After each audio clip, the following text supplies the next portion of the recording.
Have you seen Spider-Man Brand New Day? If not, yeah, don't watch this video because this is going to contain spoilers. But if you have, we need to have some conversations. To me, this is the best Spider-Man film I've ever seen. 2, Tom Holland, I wouldn't say it's official yet, but he might just be the best Spider-Man. And Peter Parker. He beat Andrew Garfield. I think we're at that point. I think this film established that he is a better Spider-Man and Peter Parker than Andrew Garfield was. Tom Holland was already a better Peter Parker, but he just beat out Andrew Garfield as Spider-Man. This is him coming from someone who grew up with Andrew Garfield. So, that means something. But overall, what are my thoughts on this film? Fire. If you haven't seen it yet, go see it. So, we got a video doing with the post-credit scene and ending is blank because he has the full Easter egg one. I'm not going to do all of that. I'm not having an hour 40, which brings me to my next point. That Minecraft video that was over an hour long took fucking days to get that up. I don't know why. It just would not render for some reason. Till today, I finally got it. That was fucking annoying. So we're back on our upload schedule. Hopefully. So, without further ado, I'm done yapping. Let's get it. Just saw Spider-Man Brand New Day in its post-credit scene and wondering what the hell it means? Well, you've come to the right place in your AMC lobby. Yes, I can see you through your phone. I'm Eric Voss of the New Rocks. I'm on computer. Yeah.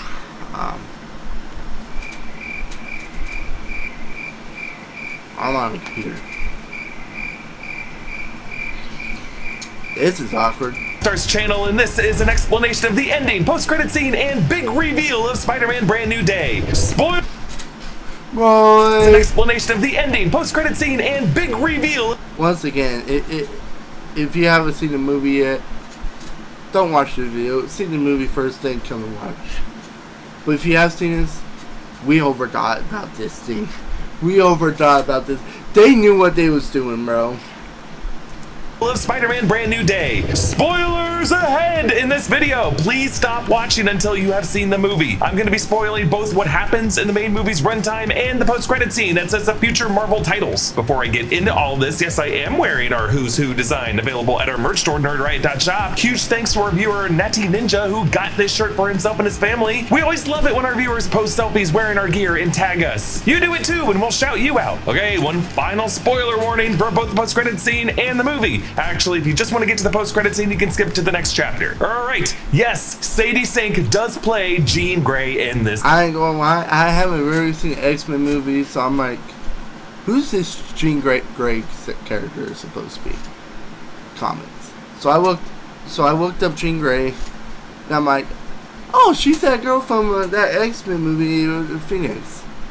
And yeah, she has red hair. Yeah, this was the most obvious thing ever. They was trying to keep it secret, but it was the most obvious casting ever. This movie. Thanks for spoiling it 4 days before the movie came out, Steve Lacy. And it's clear that Ryan Reynolds was fully aware of this, trolling Marvel's Hall H panel wearing a literal gray jean denim outfit with a specific gray color tone that was coded Jean Grey. We all assume this is the case going into the movie, and the movie does reveal it. But she's initially introduced as just a mystery telepath, possessing random people in order to break into DODC facilities, seeking something she calls VMAX. Peter investigates this with the help of Detective DeWolf and Yelena Belova in her bathhouse office.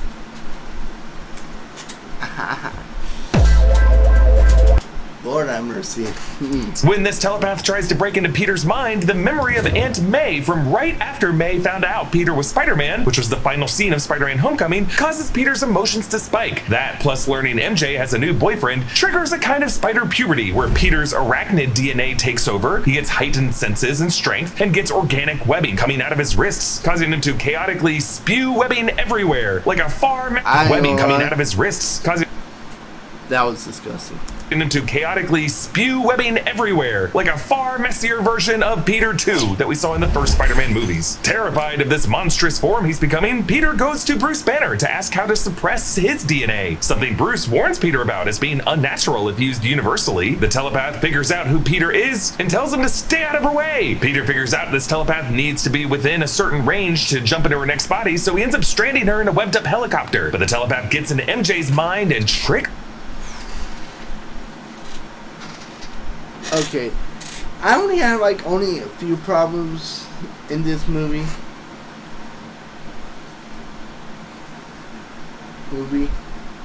It was like two things. This was one of them. We just established that Jean Grey can't hop if it's more than 30 feet. Jean Grey got somewhere where it wasn't, where everyone was more further than her. How did she get to MJ? Now, maybe someone was close, but the directors had to keep it secret because they need to unveil this plot twist. And it worked very well because once you heard, "Go ahead, Peter, touch her,"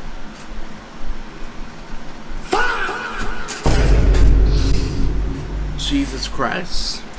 Peter into kissing her and nearly kills MJ by dropping her off of a building. Peter has to hide MJ on Frank Castle, Punisher's boat, and it's here where Spider-Man and MJ research DODC files and facial scans to realize that this telepath's name is Jean Elaine Grey. Jean got the middle name of Elaine from her mother Elaine Grey, whom we learn about in flashbacks abandoned Jean and her older sister Sarah, played in this movie by Olivia Booth Ford, due to these girls' telepathic mutant abilities. Sarah had gotten detained by the DODC and saved Jean by possessing her to make her sister run away and hide. Sarah wore a green and yellow hair scrunchie, the colors of Jean Grey's Marvel Girl costume. So just to back up here, Jean Grey is a key member of the X-Men, played by Famke Janssen in the earlier X-Men films and by Sophie Turner in the First Class era. Originally going by the moniker Marvel Girl in the comics, Jean is an Omega level mutant with God level psionic powers and a host to the Cosmic Phoenix Force capable of reality warping. She later marries Scott Summers, Cyclops, and becomes part of a very complex family tree as her clone Madeline Pryor bears Scott the son Nathan Summers, aka Cable, while Jean later reunites with Scott and bears the daughter Rachel Summers. Jean Grey is established as having an older sister named Sarah in 1980's Uncanny X-Men number 136. Sarah does have some latent mental mutant powers like her sister Jean does that helps her resist the phalanx in the issue when she dies. And according to this 2014 CBR article, Chris Claremont planned that Sarah would be a mutant with the ability to activate latent powers in other mutants, as she kind of does for her sister Jean in this movie by training her. So pulling Jean Grey and her sister Sarah, specifically with details from the Chris Claremont era, is another clue of Marvel Studios' X-Men plan. Really just pulling the best storylines and melodramatic soap opera drama from the Chris Claremont era, from the late 70s through the early 90s. No explanation is given in this movie as to the genetic origin of Jean Grey in the 616 universe of the MCU. This universe does already have some characters called mutants like Kamala Khan and Namor, but this film does not use the term X-Men or mutant, and even though it's a co-production with Marvel Studios, I do wonder if there was just some rights issues tangled up with Sony being able to use those terms. Instead, this movie just kind of uses the term special. Jean in this movie is suggested to have not just telepathic and mind control abilities, but the power to manipulate reality around her that she and her sister were born with. Marvel did not in this movie explain why mutants are only now suddenly appearing in the MCU. We may have to wait until the X-Men movie for that answer. It could just be an issue of natural evolution or something triggered by the release of gamma radiation from Thanos' snap. I thought it was going to be something from Doomsday, like a consequence from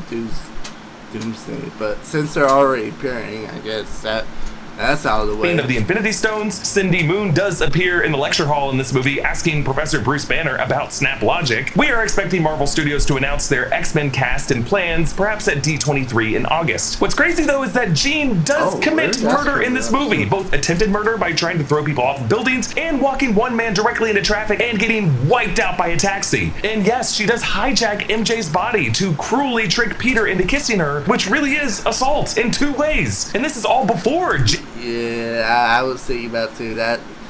That's technically assault. Jean knows that her sister is dead, so I won't be surprised if some part of the Phoenix Force is already inhabiting Jean. Like, she is certainly entering the MCU from a very dark place. But getting back to the plot, Peter and Frank Castle go to stop Jean from breaking into the DODC HQ vault tower and to try to put the inhibitor chip on. Stop Jean. Also, those two together were funny as shit. From breaking into the DODC HQ vault tower and to try to put the inhibitor chip on her, but they realize that she has inhabited Bruce Banner and turned him into his Smart Hulk form by breaking his inhibitor bracelet. Then Jean inhabits Frank, and Banner hulks out to his bigger original Savage Hulk form, leading to the coolest fight of the movie. But Savage Hulk resists killing Peter, and Peter's able to get the chip on Jean to suppress her powers and break her control of Frank, so the DOD creating a long-term consequence too. Because if you don't know, people do not like mutants. Mutant racism. So that's going to be a problem. DC can arrest her. She had mentioned looking for someone named Sarah, a name that Peter later realizes Metzger totally lied to him about. So Peter realizes he has to go rescue Jean. And Jean realized that the VMAX that her sister messaged to her was actually Vent Max on the AC vent over her head in the containment cell, meaning the DODC already experimented on and killed her sister Sarah before Jean was put in a cell. The DODC's goal is to get a scan of these powerful telepaths' brains to replicate that telepathy in the mind of another person that they can control. Meanwhile, Peter fights his way into the DODC facility through the Ninjas of the Hand, who are bizarrely working for the DODC in this movie. Peter removes his inhibitor chip, allowing his natural spider puberty to take effect, and declares that he can be both Peter Parker and Spider-Man, as he non-lethally wrecks the Hand that are being controlled by Jean in this moment. The repeated experiments on Jean's brain result in her expanding her powers, as the tech working with Bill Metzger says her brainwaves are somehow affecting the objects around her. Jean blasts her psionic waves across the city out from Roosevelt Island, possessing the minds of most of the New York area. Okay, this is my second point I have a problem with. If everyone in this vortex sits there freeze, why didn't Tom Holland freeze? Why didn't Peter Parker froze? Maybe because Jean Grey secretly wanted Peter to come stop her, so she didn't have to appear. I don't know. But that was a little... area and freezing them in place. Peter But appeals don't to ruin Jean. the movie. Like I said, best Spider-Man film ever. This movie was elite. I think it's top tier Marvel movies. By MCU. letting her inhabit his mind, and we return into that bedroom memory with Aunt May. And now Jean takes Peter's place on the bed, as Aunt May tells her that there will be people who do monstrous things to her because she's special, but she wants her to know that she's beautiful and that there will be people who love her, not because she's special, but because you're you. In this beautiful way, the film shows how the light inside of Peter Parker really comes from Aunt May, and that light will be needed to make every MCU mutant from here forward feel less alone. Frank Castle fires a sniper rifle bullet at Jean, and Peter steps in front of the bullet. Jean uses her reality warping powers to keep Peter from dying, and he recovers. That one I don't feel as a plot hole, something like that, because they explain that in the movie. Hospital, Bill Metzger is still missing, and the DODC is being investigated for their human experiments. Though it sounds like Bill Metzger, as he is an anti-mutant figure in the Marvel Comics, will be kind of leading the charge of hunting down mutants in the MCU and the mutant saga, kind of like a William Stryker figure. Meanwhile, Jean Grey takes the bus out of town to someplace that looks upstate, perhaps Westchester County, where an Xavier Institute might be waiting for her. Peter ends this movie no longer hoping for MJ's love, as she had told him that the version of her who loved him is gone after the memory wipe, and instead he reforges his friendship and memories with Ned by doing their iconic handshake. And the fact that this is how the There's movie... also a theory where he didn't remember, he's just more connected to, and he's like, wait, Peter, you're a Spider-Man, because MJ kind of said Spider-Man's name in front of Ned. Ends could explain everything about this mysterious post-credit scene. We know that after a big movie like Spider-Man Brand New Day comes out and you want answers, you come to New Rockstars because you know you can trust us. Trusting the sources you get your news from is important, but it's not native. Zooms out from this spot the location post-credit, free from manipulation, bias, or agenda. Welcome back to Trustworthy Journalism. There is one post-credit scene. We see Ned's Spidey Tracker app that he had been using throughout the movie to... Now, one of the homies went and watched this, and I asked him, how was the post-credit scene? Because this is the one I had huge credits for, and he was like, that shit's kind of mid. It was like a setup for something, but that was mid. This was not mid. This was not mid. This isn't just a setup to something. Now, granted, yeah, overall, it's not what I thought. So, he's going to talk about, but I'm going to say it. I was coming into the theater expecting we was going to see the beginning of the incursions. Because this is the last movie before Doomsday. And it sounded like when Doomsday started, the incursions are already happening. The planets are already teleported. They're already here.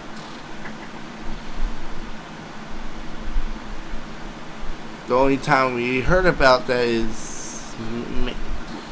sounds like Thunderbolts, because they was talking about some space bullshit was happening. So I was thinking that.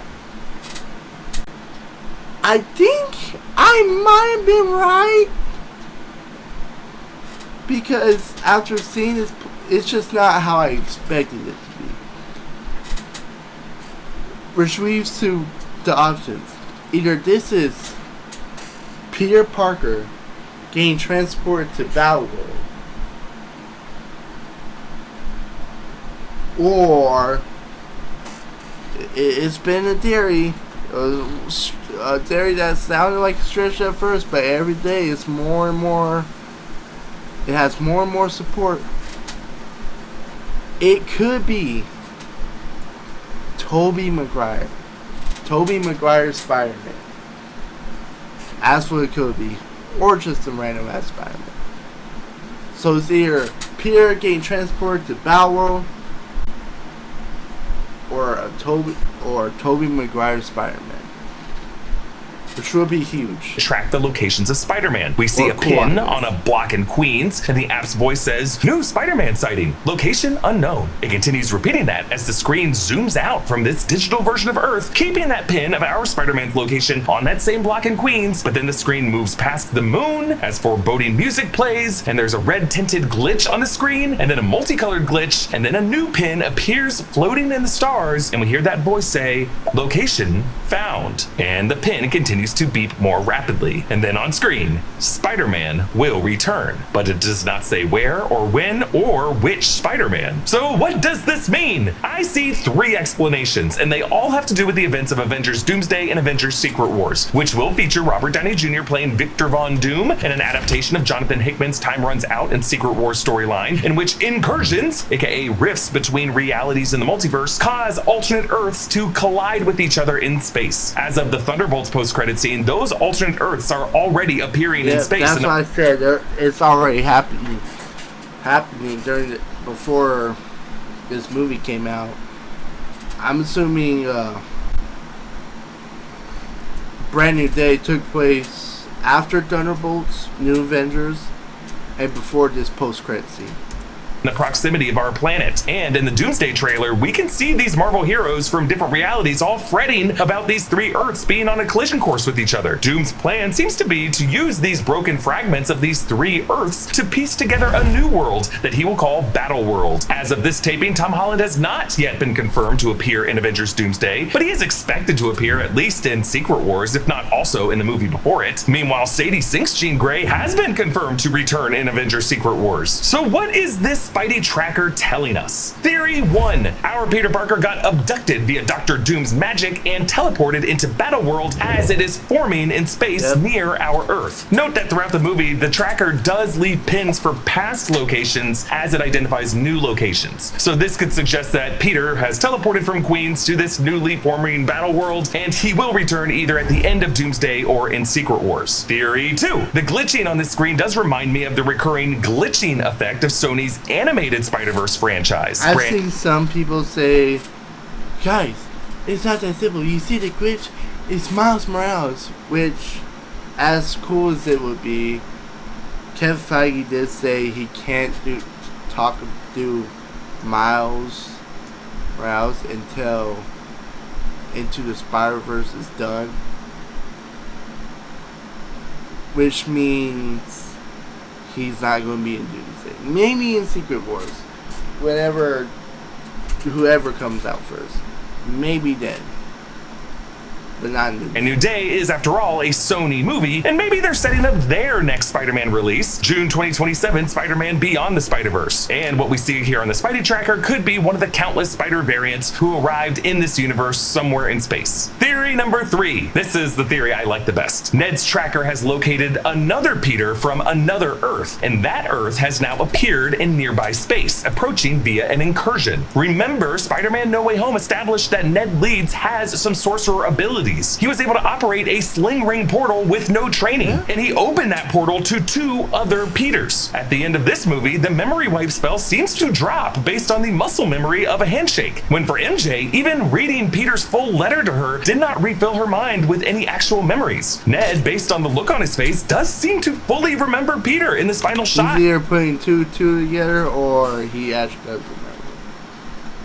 That could be his sorcery breaking through Doctor Strange's spell. So maybe his Spidey tracker is able to track when another Peter has returned in the proximity of this planet. This other Peter could be a variant of Tom Holland's Peter, maybe one who has a black suit from a Venom symbiote, or it could be the return of Tobey Maguire's Peter Parker from Earth 96283. I only bring this up because there was a rumored Doomsday plot leak that I initially wrote off as just bogus until certain Doomsday plot elements initially described in that leak, like Loki's TVA card and Latvian witches, started to get confirmed in real life. And I won't go into the details of it, but that leak does describe an opening scene that involves the X-Men of Earth 10005 that we know will be in this movie, and Tobey Maguire's Spider-Man from Earth 96283. In fact, it's so widely believed by the fan base now that at San Diego Comic-Con, when Marvel Studios Hall H panel began with an opening montage of past films, a particular shot of Tobey Maguire in Spider-Man No Way Home got the biggest reaction. Such a reaction that the press kept bringing it up to the creatives on the press line. Ned Leeds opened a portal to Tobey Maguire's Peter Parker before. It stands to reason his tech could identify Tobey's return to the proximity of our Earth in space. So yeah, Jean Grey will return in Secret Wars. But what is the MCU's plan for her character? Is this franchise gonna first establish her at an Xavier Institute in this universe? Or will it wait to destroy this Earth and just terraform it as part of Battleworld along with chunks of other Earths so that Jean Grey can meet mutants from other realities and be part of a new lineup of X-Men in a restored 616 universe after Secret Wars? Like, Avengers Doomsday is the next movie. We're running out of time. We will dig more into these questions in future videos, starting with our massive Easter egg breakdown coming to the channel tomorrow. Comment down below with your thoughts. Like I said, we're not going to do the whole hour of that.